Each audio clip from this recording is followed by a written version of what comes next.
Hello friends. मैं मोहम्मद हारून। जैसा कि मैंने वादा किया था आपसे कि मैं अगली वीडियो में कुछ चीज़ों पे बात करूंगा, जो कैसे एग्ज़ाम में क्वालिफाई किया जाए या कैसे हम डब्ल्यूबीसीएस का सामना करें। नाउ हर आदमी का अपना अपना एक तरीका होता है किसी चीज़ को समझने का, देखने का।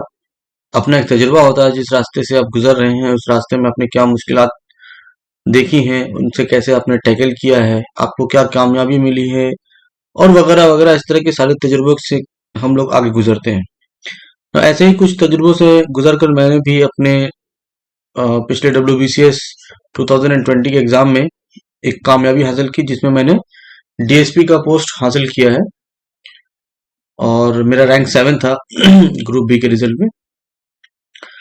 तो काफी मुश्किलात तो मेरे साथ भी रही थी। अभी वक्त नहीं है इस बात पे चर्चा करने का कि मैंने क्या मुश्किलात झेली हैं। वक्त ये है कि जिस सिलसिले में हमने वीडियो बनाया है, बनाने का इरादा किया है, वहां पे हमारे साथ कैसे डीलिंग होने वाली है।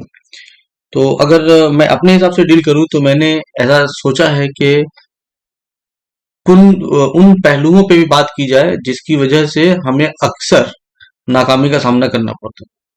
हम जिस फील्ड में हैं इस वक्त, उस फील्ड का नाम है कॉम्पिटिटिव एग्जामिनेशन।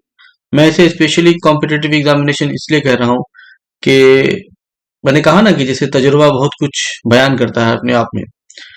मैं समझता हूँ कि मैंने जो एग्जाम्स दिए हैं अब तक, या जितने भी वक्त मैंने उसमें दिया है, उसमें मैंने देखा कि हर दिन के साथ कुछ न कुछ चेंजेस आया है।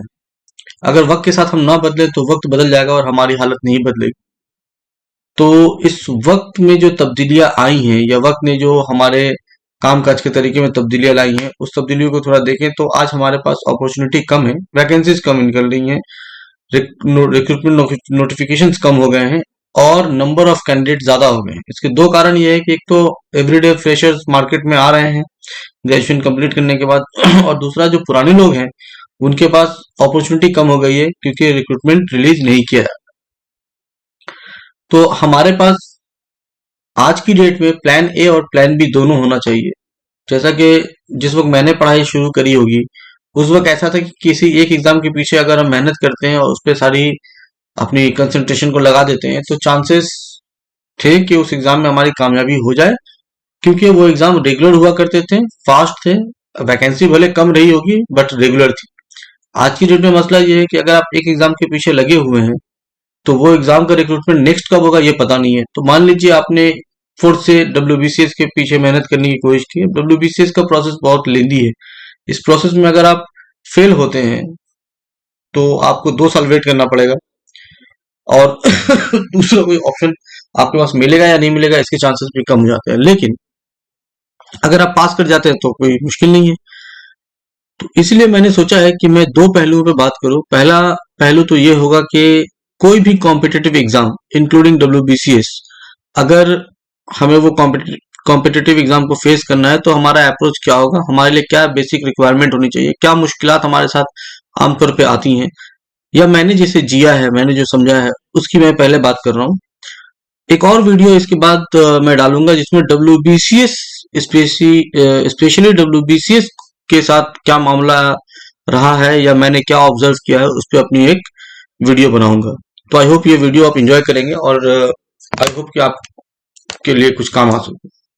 तो आज का हमारा जो वीडियो होगा प्रैक्टिकली ये है कि अगर हम कोई भी कॉम्पिटिटिव एग्जामिनेशन में हैं तो इस कॉम्पिटिटिव एग्जामिनेशन को डील करने के लिए हमारा अप्रोच क्या होगा। देखिए, मेरे हिसाब से कॉम्पिटिटिव एग्जामिनेशंस को डील करने के लिए आपको सिर्फ कैटेगोरिकली दो चीजों पर बात करनी होगी। एक, आपके पास पेशेंस होना चाहिए। अगर आपके पास पेशेंस नहीं है तो आप गलत रास्ते में आ गए हैं, अभी भी टाइम है, आप यहां से लौट जाए, क्योंकि यहाँ पे पेशेंस बहुत बड़ा रोल प्ले करने वाला है। अगर आपके पास पेशेंस नहीं है तो समझिए कि आधा एग्जाम तो आप यही फेल कर चुके हैं। दूसरा है एक पीरियड जो है लर्निंग, आपको लर्न करना होगा। एक एक करके समझते हैं कि इन दोनों के सिलसिले में मैं कहना क्या चाहता हूँ। तो पेशेंस क्यों जरूरी है अगर हम बात करें पेशेंस की, तो पेशेंस आपको दो चीजें प्रोवाइड करने वाला है। देखिए, यहाँ पे दो आउटकम आएगा, या तो आप पास करेंगे, सक्सेसफुल कहला जाएंगे, कईयों की नजर में आप हीरो होने वाले हैं, या आप फेल करने वाले हैं और शायद कईयों की नजर में आप जीरो होने वाले हैं। मुद्दा ये नहीं है कि कईयों की नजर में आप क्या होने वाले हैं, मुद्दा ये है कि आप अपनी नजर में क्या होने वाले हैं। ये फेलियर एक हर्डल हो सकता है, एक छोटा सा hyphen comma semi colon what ever जो भी आप इसको समझिए हो सकता है, but can't be a full stop. अगर ये फुल स्टॉप है तब तो कहानी खत्म है। तो पेशेंस अगर आपके पास है तो पेशेंस आपको दो चीजें प्रोवाइड करेगा। नंबर वन प्रोवाइड करेगा आपको स्ट्रेंथ, आपको स्ट्रांग बनाएगा। दूसरा, आपसे फेलियर को कॉम्बैट करने की सलाहियत अदा करेगा।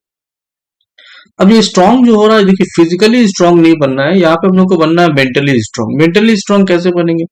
मेंटली स्ट्रांग बनने के लिए कोई बाबा जी का चूरन तो है नहीं हमारे पास कि आपको खिला दिया और आप स्ट्रांग बन गए, ऐसा कुछ नहीं है। हालात से लड़ना पड़ेगा। यहाँ जो हालात बिगड़ने वाले हैं वो कुछ ऐसे होंगे कि बगल वाली आंटी आ गई, वो आके बोली अरे कब तक पढ़ाई करता रहेगा, कब शादी करेगा। पड़ोस वाले अंकल आ गए, अरे तुम अभी तक पढ़ रहा है, उसका लड़का फला एक एग्जाम निकाल दिया, देखो वो कैसा हो गया, वो पढ़ता नहीं था, तुम इतना अच्छा पढ़ते थे। कुछ फ्रेंड्स होंगे, कुछ ऐसे फ्रेंड्स जो नालायक है लेकिन जरूरी है। जरूरी इसलिए है कि जिंदगी में यही लोग हैं जो साथ रह जाते हैं, कुछ हंसे खेलने के कुछ मौके मिलते हैं। अब ये खुद कॉम्पिटेटिव एग्जाम नहीं दे रहे हैं और आपको बोलेंगे कि अबे कब तक देता रहेगा यार कॉम्पिटेटिव एग्जाम। तो ऐसे बहुत सारे अनचाहे suggestions, torture, x y z जो भी आप इसे कह लें, ये सब मिलने वाले हैं। तो इन सब को आपको अवॉइड करने सीखना होगा। ये जो अवॉइड कर रहे हैं ना, ये जो इग्नोरेंस का लेवल आपके अंदर बढ़ रहा है ना, इसी को मैं समझ रहा हूँ कि आप मेंटली स्ट्रांग बन रहे हैं। और यही चीज पेशेंस है। इस पेशेंस में एक चीज और होने वाली है कि आप फेल भी हो सकते हैं, क्योंकि ये लोग अगर आपको कुछ बोल रहा है तो ये तय बात है कि आप फेल हुए हैं तभी बोल रहा है। अगर आप पास हुए होते तो अब तक तो आपके नाम की मिठाइयां बढ़ गई होती, अखबारों की सुर्खियां हो गए होते। तो सबसे बड़ी चीज है यहाँ पर कि आपको पेशेंस अपने अंदर लाना पड़ेगा इस बात के लिए कि हाँ, अगर मैं फेल होता हूँ कोई दिक्कत नहीं है, मुझे लगे रहना है। अक्सर लोगों को मैंने देखा है, मैं कई वक्तों से पढ़ा रहा हूँ, करीबन ये मेरा 11वां साल है टीचिंग का। मैं कॉम्पिटिटिव फील्ड में जो पढ़ा रहा हूँ, कई सारे इंस्टीट्यूट का कई सारे इंस्टीट्यूट में पढ़ाने का मौका मिला। कुछ छोटे थे, कुछ बड़े थे, कुछ लोकल लेवल पे थे, कुछ नेशनल लेवल पे थे। वहां पे इतने सारे स्टूडेंट से मिल चुका हूँ, करीब कमोबेश तो 2500 से 3000 स्टूडेंट्स अब तक पढ़ चुके होंगे। उनसे सीखने का कुछ मौका मिला, उन्हें सिखाने का कुछ मौका मिला। तो वहीं से मैंने अक्सर देखा है कि लोग पढ़ने तो आते हैं, बड़े जज्बे के साथ आते हैं। कुछ तो ऐसा है कि बिल्कुल न्यूबी हैं, अब यहाँ कॉलेज में अभी यूपीएससी निकाल देंगे, बस यूं चुटकी बजाने की बात है और यूपीएससी निकल जाएगा। एमसीक्यू है, 4 ऑप्शन, किसी एक को दबा दिया, आंसर आ जाना है। बट रियलिटी ऐसी होती नहीं है और 1 से 2 अटेम्प्ट के बाद उनका दम निकल जाता है। कुछ ऐसे भी होते हैं जो मजबूर होते हैं, तो खैर उनके लिए हम अभी तो बहुत कुछ नहीं कर सकते हैं, बट इंशाल्लाह फ्यूचर में कोशिश है कि कुछ किया जा सके। तो वो देखते हैं वहां पर, लेकिन एट दी एंड वो भी पढ़ाई छोड़ते हैं। देखिए मजबूरी किसके साथ नहीं है, प्रॉब्लम किसके साथ नहीं है। दुनिया में हर एक आदमी किसी न किसी प्रॉब्लम के साथ जूझ रहा है। आपके प्रॉब्लम हो सकता है कि किसी की नजर में कम होंगे, किसी की नजर में बड़े होंगे। प्रॉब्लम जिन पे बीतती है उनके लिए हमेशा बड़ा ही होता है। मेरे साथ भी बहुत सारे प्रॉब्लम्स थे। अब वो प्रॉब्लम्स तो जोड़ा कर फायदा नहीं है, लेकिन आज की तारीख में अगर बात की जाए तो at the end of the day मेरे पास एक जॉब है। जस्ट जॉब नहीं है कि मेरे सेटिस्फेक्शन लेवल को इतना ज्यादा सेटिस्फाई किया कि सेटिस्फेक्शन एक छोटा वर्ड लग रहा है मेरे। तो उन मजबूरियों से ऊपर उठना पड़ेगा। इसके लिए पेशेंस बहुत जरूरी है कि नहीं, मुझे लगे रहना है, कर लूंगा। फ्यूचर तो किसी को पता नहीं है, लेकिन उम्मीद है इंशाल्लाह जरूर कर। दूसरा है कि इस फेलियर को कॉम्बैट कैसे करें। फेलियर को कॉम्बैट करने का सिर्फ एक तरीका है, स्टार्ट अगेन। अगर आप छोड़ देते हैं तो यहाँ पे आप फेलियर को कॉम्बैट नहीं कर पाए। तो अगर मैं इस बार फेल हुआ हूं, मैं अगली बार फिर दूंगा, फिर फेल होता हूं फिर दूंगा। जब तक मैं हूं, या तो दम टूटेगा या हिम्मत टूटेगी, हिम्मत तो नहीं टूटने दूंगा। अगर ये इरादा आप कर लेते हैं तो फिर आप इस फेलियर को जीत सकते हैं। तो सबसे पहली चीज, कंपटीशन में अगर आप आ रहे हैं तो मेरे हिसाब से आपके पास पेशेंस होना चाहिए। अगर आपके पास पेशेंस नहीं है तो फिर बहुत मुश्किल होने वाला आगे का सफर। इसमें अभी तक मैंने कहीं भी कुछ भी पढ़ने की बात नहीं करी है। मैंने वो बात करी है कि ये होगा। जरूरी नहीं है कि सारे लोग पहले अटेम्प्ट में कामयाबी कर जाए। मेरा ये 7वां अटेम्प्ट था जिसमें मैंने ये जॉब निकाला है। इसके पहले मैं मैंने कहा था ना कि सिर्फ प्लान ए पे काम करना उस वक्त शायद आसान था। मैं सिर्फ एसएससी सीजीएल दिया करता था। 2012 से मैंने सीजीएल देना स्टार्ट किया था। 2017 तक मैंने सीजीएल दिया है, 18 तक शायद मैंने दिया है। 2 बार मैंने क्वालिफाई किया एंड तक। 14 में मैंने क्वालिफाई करने के बाद मेरा रीअसेसमेंट में मार्क्स कम हो गया। 17 में मैं लास्ट स्टेट का एग्जाम, लास्ट स्टेज वाला एग्जाम जो रिटर्न का था, वो मैं देने ही नहीं गया। इसके अलावा भी और सारे एग्जाम दिए मैंने, बट गिने चुने एग्जाम दे रहा था। इतना अटेम्प्ट देने का मतलब है कि मैं फेल हो रहा हूँ। Very simple. डब्ल्यूबीसीएस में ये मेरा 7वां अटेम्प्ट है, मतलब पिछले 6 अटेम्प्ट में फेल हो चुका हूँ। फेल होने का मतलब ये नहीं कि मैं पहले स्टेज में फेल हुआ हूँ या लास्ट स्टेज में फेल हुआ हूँ। एट दी एंड आखिरी स्टेज में मेरा नाम नहीं था, मतलब मैं फेल था। बट मैंने अपने आप को कभी फेल नहीं माना। मैंने सिर्फ ये माना कि मैं इस स्टेज में नाकाम रहा हूँ, अगला स्टेज फिर इंशाल्लाह अगली बार दूंगा। और आज की डेट में मैं कहाँ हूँ आप खुद देख रहे हैं। दूसरा जो सबसे बड़ा फील्ड है वो है लर्निंग का। लर्निंग का जो फील्ड है, अक्सर लोग यहाँ पे गड़बड़ करते हैं। मैं लर्निंग को 2 हिस्सों में डिवाइड कर रहा हूँ। एक है रीडिंग का और एक है ऑब्जर्वेशन का। रीडिंग फेज क्या है? रीडिंग फेज 2 हिस्सों में बढ़ता है। एक तो आपके बुक्स हैं, सबसे बेहतरीन दोस्त, बट मैं इसको इनफ नहीं मानता हूँ। उससे कुछ कारण है, मैं डिस्कस करता हूँ आगे। दूसरे है टीचर्स, और मैं इनको बहुत ज्यादा अगर परसेंटेज की बात करें तो बुक्स को मैं 20% और टीचर्स को मैं 80% एफिशिएंट मानता हूँ या नेसेसरी मानता हूँ अपने लिए। क्योंकि बुक्स एक बार जो छप गई बस छप गई, but exam every day evolve हो रहा है।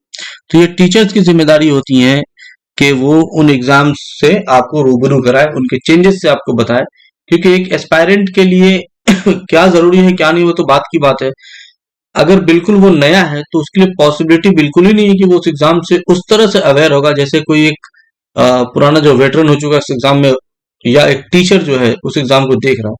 तो सबसे बड़ा रोल जो प्ले करता है मेरी नजर में वो है टीचर्स। अच्छे टीचर्स का मिलना थोड़ा मुश्किल है आज की डेट में, क्योंकि हमारे यहाँ स्पेशली वेस्ट बंगाल या कोलकाता में मैं कह लूँ तो घर घर कोचिंग सेंटर है, घर घर टीचर्स हैं।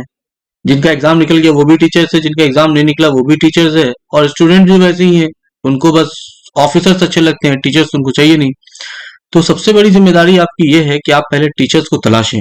ऐसे लोगों को तलाशें जो आपको पढ़ाए, आपको बताए, आपको सिखाए। ऐसे को मत तलाशिए जो ऑफिसर्स हो गए हैं। उनका अपना एक स्ट्रेटेजी रहा होगा, उनकी मेहनत थी एक ऑफिसर बनने की, वो ऑफिस बेरर हो चुके हैं बस। मे भी वो अच्छे टीचर्स हो सकते हैं, ऐसा जरूरी नहीं है कि एक ऑफिसर अच्छा टीचर ना हो, लेकिन ये जरूरी नहीं है कि ऑफिसर अच्छा टीचर हो ही जाए। अक्सर तो मैंने यही देखा है। मैंने अक्सर जगहों पे देखा है कि लोग पढ़ाने आते तो पहले बोलते हैं मैं फला जगह ऑफिसर हूँ। क्या जरूरत है भाई? आप पढ़ाने आए तो आप सिर्फ टीचर बनिए ना। आप सिर्फ बोलिए कि मैं ये सब्जेक्ट पढ़ाने आया हूँ, तो आप बताइए कि आपको क्या प्रॉब्लम है, मैं इसको डील करता हूँ। लेकिन वो अक्सर बताते हैं कि मैं टीचर, मैं फला एक जगह पर ऑफिसर हूँ, या मैंने ये किया है, मैंने वो किया है। ये बताना कितना सही है कितना गलत है ये मुझे नहीं मालूम, लेकिन मुझे ऐसा लगता है कि वो लोग जो एफिशिएंट नहीं होते हैं, स्पेशली सिर्फ उस सेक्शन के लिए, ये एक बैच है कि अरे तुम क्या बोलोगे मेरे को, देखो मैंने जॉब लेकर रखा है, मैं ऑफिसर हूँ। तो कई जगहों पर मुझे ऐसा लगता है कि टीचर्स को टीचर्स की तलाश जो है ना वो इनकम्प्लीट रह जाती है, अच्छे टीचर्स मिलते नहीं है। और इसके साथ हर एक दिन आपका एक कटता है, एक साल आधा साल कट गया, आपकी पढ़ाई कुछ हो नहीं हुई नहीं, और आखिर में जाकर आपका कुछ नुकसान हो गया। पैसा का नुकसान तो हुआ, कोई बड़ी चीज नहीं थी, टाइम का नुकसान हो गया। दूसरा, बुक्स को मैं कम प्रेफर इसलिए करता हूँ कि बुक्स में जो आप पढ़ रहे हैं आप सारी दुनिया की किताबें भी पढ़ जाएंगे तो कॉम्पिटेटिव एग्जाम पढ़कर नहीं निकलता। Books are not enough, never enough. Books academic के लिए बेटर है कि मैंने कुछ पढ़ा और उसको मैंने क्वालिफाई कर लिया, बट कॉम्पिटेटिव में बुक्स पढ़कर आप कभी भी कॉम्पिटेटिव एग्जाम में क्वालिफाई नहीं कर पाएंगे, चाहे वो डब्ल्यूबीसीएस हो या कोई भी हो। तो बुक्स कभी इनफ नहीं होते। हाँ, बुक्स सबसे अच्छे दोस्त जरूर होते हैं, इसलिए कि कोई नहीं मिला तो बुक मिल गया, मैंने बुक से पढ़ाई कर ली। तो बुक को पढ़ना जरूर है। कौन सी बुक्स पढ़ना है या मैंने कौन सी स्ट्रेटेजी अपनाई थी वो मैं फिर कभी डिस्कस कर लूंगा, लेकिन आपको बुक्स को पढ़ना होगा।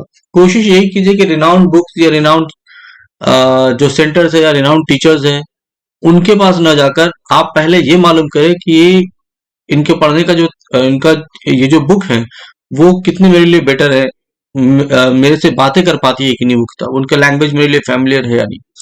अब मान लीजिए मुझे मैथ नहीं आती है, किसी ने बोल दिया कि उठा के फला एक बुक बना लो। अब वो बुक जिनके जिनका मैथ अच्छा है उनके लिए, या जिनका मैथ बिल्कुल बेसिक स्टेज में ही वीक है उनके लिए, या जो बिल्कुल वेटरन हो चुके हैं, मतलब क्वेश्चन देखा और आंसर बनने लगा उनके लिए, किनके लिए लिखा गया ये तो पता नहीं था। आपने सिर्फ मैथ बुक उठाया और बनाना शुरू कर दिया। तो सबसे बड़ा चैलेंज ये होता है कि हम बुक को कैसे सिलेक्ट करें, टीचर्स भी कैसे सिलेक्ट करें। बहरहाल अगर ये दोनों आपको मिलते हैं तो इन दोनों की मदद से जो आप कर रहे हैं, इसी को मैं रीडिंग कहता हूँ कि 80% काम आपका टीचर्स हेल्प कर देते हैं कि एक टॉपिक लिया, टीचर ने उस टॉपिक पर आपको डिस्कशन किया। अब जब आप बुक पढ़ते हैं उसको, तो वहां पर आपके लिए फायदा ये होता है कि पढ़ना कम पड़ता है। आप इंफॉर्मेशन पहले से लेकर आए, एक दिमाग में एक ग्लिम्स ऑलरेडी रेडी है, तो पढ़ने में मजा आता है। तो पढ़ने का जो तरीका है ये बेसिकली ये है कि आपको बुक्स और टीचर्स ये दोनों चाहिए। इसके साथ एक और बहुत बड़ा एस्पेक्ट है जो मैं लकी इनफ हूं, ऐसे मैंने ऐसे कुछ लोग मुझे मिले। स्पेशली मैं यहाँ पे अपने एक पुराने कलीग महिंद्रा में जब मैं पढ़ाता था और अभी भी कभी कभी क्लासेस लेने जाता हूँ, तो वहाँ मेरे एक दोस्त हैं, सुनील सिंह सर, जबरदस्त टीचर हैं।